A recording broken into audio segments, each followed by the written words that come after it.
Hey everybody, welcome back to another episode of Rasco Garage. Today we're doing a little bit of rehabilitation for my E36 M3.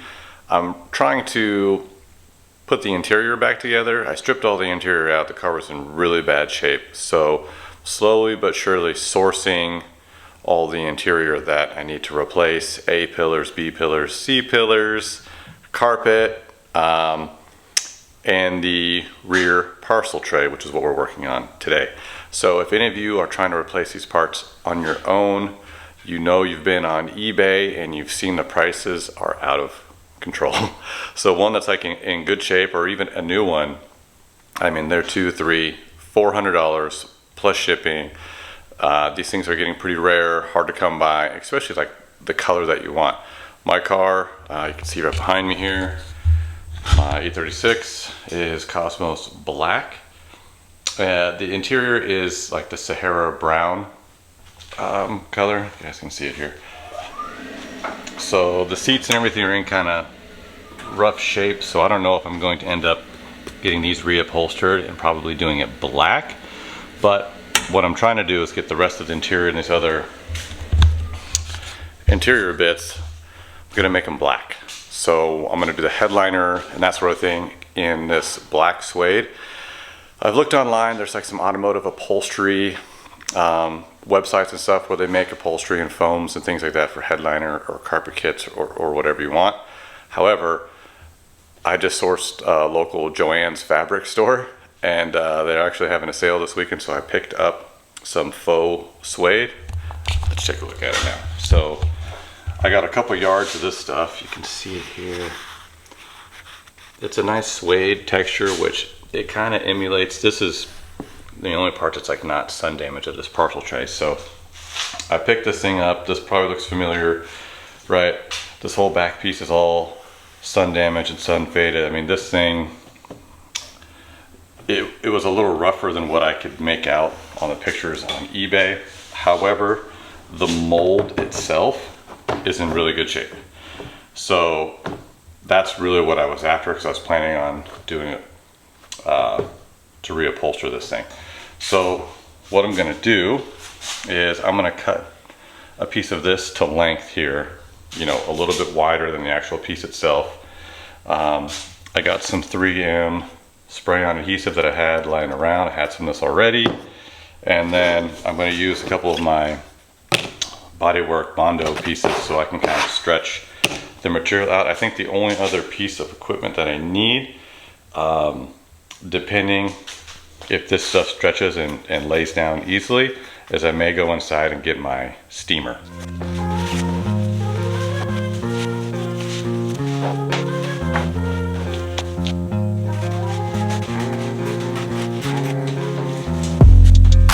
Okay, so now that I got my piece cut out, what I'm gonna do is, I think, because you can see the contour better from this side.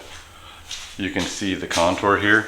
Right? There's a little bit of a, camera doesn't really do it justice, but there's a little bit of a lip right here, and then this whole area is pretty flat. So what I think I'm gonna do is I'm gonna start from basically the center, work my way outward, and I'm gonna try to lay basically this whole piece here over the speaker holes where it's primarily flat, and I could pull it down to this edge and wait to do the ends last, and then work my way over this part where I think I'm gonna have to get it to stretch somewhat up here. I feel like that's gonna be my biggest challenge. So this is where I may have to use the steamer and soften up the material so I can pull it down and get it to lay down. I feel like this junction right here where it's contoured here, and then this is a pretty hard area here. This is for sure going to be my biggest challenge. So I'm going to lay down the easiest part first, save myself some excess material on this side, and see how it goes.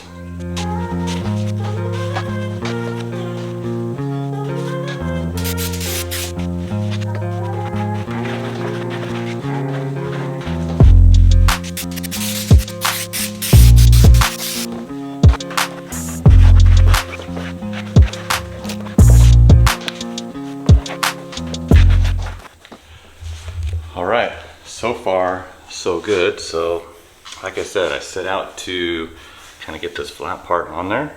So far, I mean, right here, speakers, kind of see the outline here. So far so good.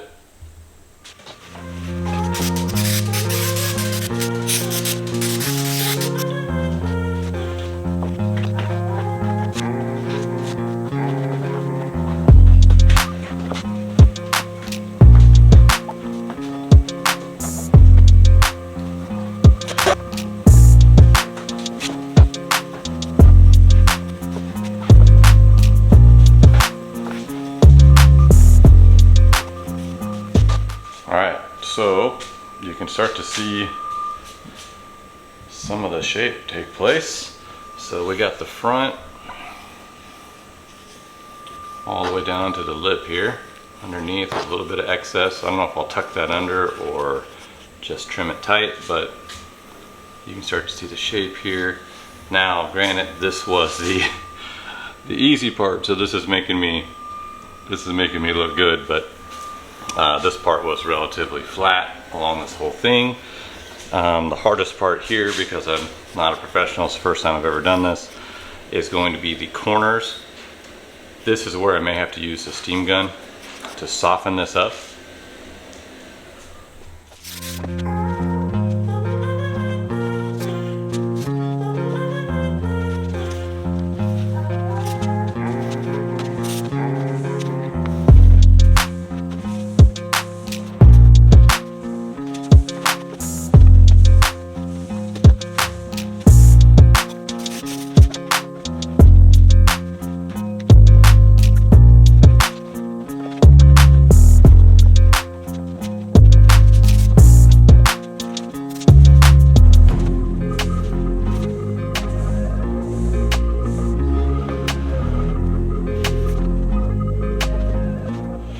Okay, so this half is pretty much done. Hardest part for sure was getting it flush around the corner. I'm kind of stuck with this crease at the moment, but I think that's going to be hidden by trim, so I'm not like too mad at it, but it still bothers me.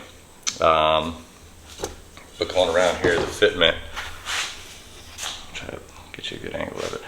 The fitment is pretty darn good. So you can start to see these lines here. Get this show up good on camera. I mean, you can see like a lot of these little cuts and little nuances that is in this mold that you can start to really see again. This was kind of tough. I had to take this off a couple times, steam it really heavily to get it to lay flat, because there was a little bit of air under there, but ended up getting it to lay flat. And actually this junction wasn't as bad as I thought it was going to be. So now kind of moving on around to this side. This side laid flat the first time, so I'm really happy with that. So what I'm going to do now is I'm going to try to work my way around this side here and replicate what I did on this side. And then I need to figure out, I think I may end up flipping it over and tucking the material underneath on all these edges here, and then making my cuts and then gluing it underneath, in case when I use my scissors, if the edges fray or whatever, it'll be tucked underneath. We won't have to worry about it. And then I'll have to try to cut off the little tabs and everything for the mounting points on it. There's holes and stuff on the front I'll have to cut out with the razor blade to go through and feel them with my fingers. I think there's one right there.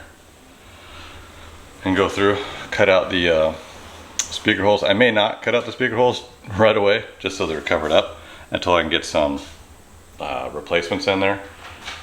But other than that, looks pretty good.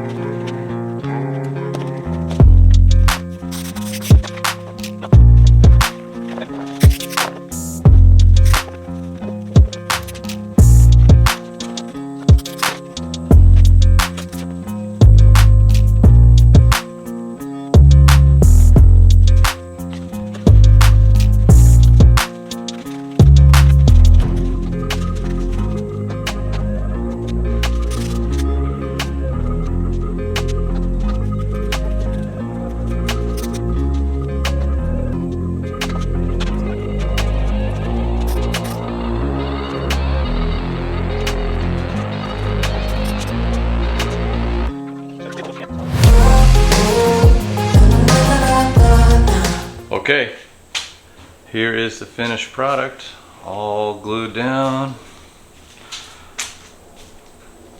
I folded all the ends underneath so you can see, just so the edges were clean. Glued that around the whole perimeter. Everything's nice and flat.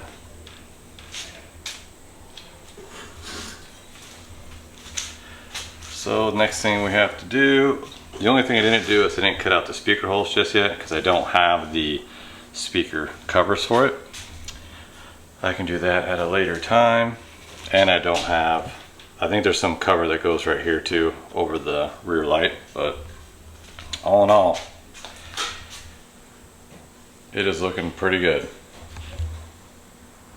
Okay, here it is installed. You could see it okay through the back. Fitment is good.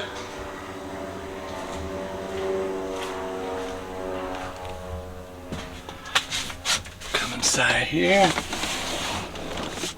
So all in all, fit is really nice. Literally brand new. So salvage an old piece of crap parcel shelf that I got off of eBay. Put some new faux suede on it. It's looking brand new. Alright, so there you have it. Just a couple hours work. We rehabilitated a busted parcel shelf that we got off eBay for pretty darn cheap. Picked up some fabric from the craft store, also very affordable, and just some spray-on glue, and we made a brand new rear parcel shelf for the E36. So if you found this video helpful, if you're looking to rehabilitate your interior, these cars are aging, stuff is getting harder to find. I think we're gonna have to start doing a lot of this stuff on our own. So you know the deal, like, comment, subscribe. If you like the video, I appreciate the love. More to come from Rasco Garage. Until next time.